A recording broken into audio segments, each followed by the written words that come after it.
So, ito po tayo mga kapit. Dahil po, birthday ni Mother, yan po, napunta po kami dito sa Bentinilla, dito po sa may Casa Inasal, di ba po mga kapit? Dito lang po yan makikita sa Santa Barbara, Bentinilla, nakikita nyo naman po. Dahil po, bago lang po ito, at nakikita ko po ito sa page nila na madami pong pupunta, kaya napag-isipan po namin na dito na po mag-celebrate. Yan, kung nakikita nyo po yung Yakult na yan, tapat lang po yan po mga kapit ng Casa Inasal. Dahil po birthday, yan po, nagkaroon po ng motorcade yung ating motorcades, di ba?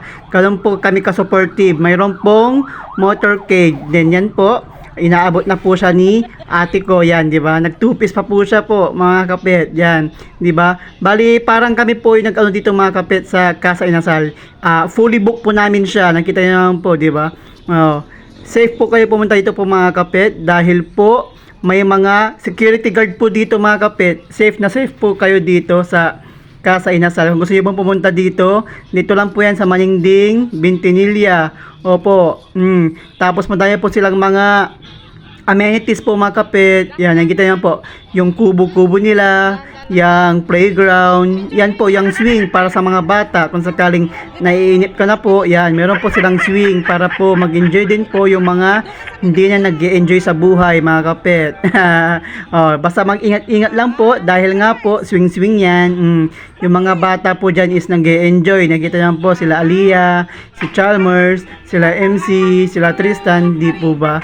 Enjoy na enjoy po nila yung kanilang umaga, diba? And then mamaya po, for sure mga yan, mabubusog po sila sa sarap dito sa Casa Inasal. So, dito po tayo, nakita nyo po, oh. Madami po silang mga shed po dyan. Dyan po yung handaan, pwede po kayo dito mga occasional, di ba po mga kapit? Yan, sa ilalim po ng mangga. Yan, nandito po. Ito po yung may birthday, si Marina Fernandez. Yan po, 71 years old. Tapos nandito po yung mga kasama namin. Nakikita nyo naman po. Yan, may buntis po doon. Oh, yan, malapit na po siya mga anak po. Tapos yung cake, di ba? Happy birthday, Mami, from Ate Che. Shout out po kay Ate Che. Maraming salamat po sa mga walang sawang humpay. Yan. Then yan po, ito po yung mga inasal natin mga kapit. Ganito po yung ginagawa nila. Di ba po mga kapit? Oh. Tapos, yan, siniserve na po yung niluto kanina na barbecue. Nakikita nyo naman po.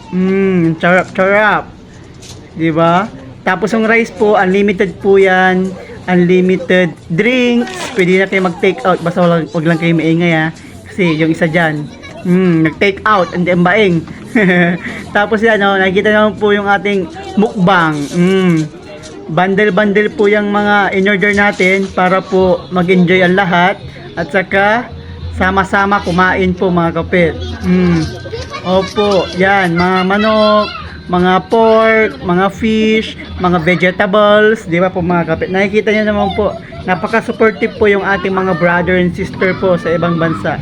Sagot po nila ito, shout out po sa kanila kay Bench Fernandez Conrad.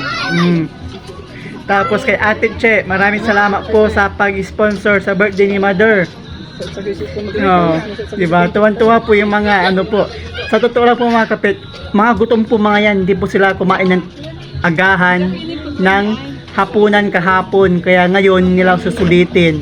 Dahil po yan, tumayo na po si Mother para po i-bless yung food natin. Yan. Tapos, i-blow na po niya yung candle dahil po 71 years old na siya, di ba mga kapit? Tapos, yung nakikita niyo naman po yung iba dyan, no? Meron na naka-gloves. Diba? Kung gusto niyo pong pumunta dito mga kapit, yan po, dito niyo po makikilala si 1 day old na mga pato, pabo, di ba? Meron din po silang mga ganyan po mga kapit, pampulutan, pika-pika. Tapos, balik po tayo kay Mother po ulit. 1, 2, 3. Yan, happy birthday. Kinakanta na po si Mother. Si Mother. Di ba mga kapit? So, yun lang po masasabi ko mga kapit. Tuwan-tuwa po si Mother dito. At syempre, tuwan-tuwa din po kami mga kapit dahil po nabigyan ulit ng panibagong birthday si Mother. Mas lalo ulit siyang bumata mga kapit. 71 na po siya. At least, going strong pa rin. Sana po hindi tayo pabayaan ni Papa Lord. Di ba mga kapit? Yan. Happy birthday po Mother. more birthday to come.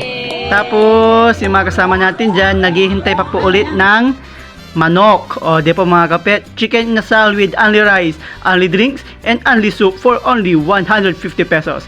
Saan ka pa? Dito na you, Casa Inasal.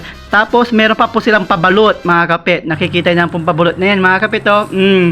Tapos, isaw, balot, pampulutan po, mga kapet. Dahil po, yan po yung mga tumpak-tumpak ngayon na natitikman at mga trending na pagkain ngayon, mga kapet, di ba? Nakikita niyo naman po.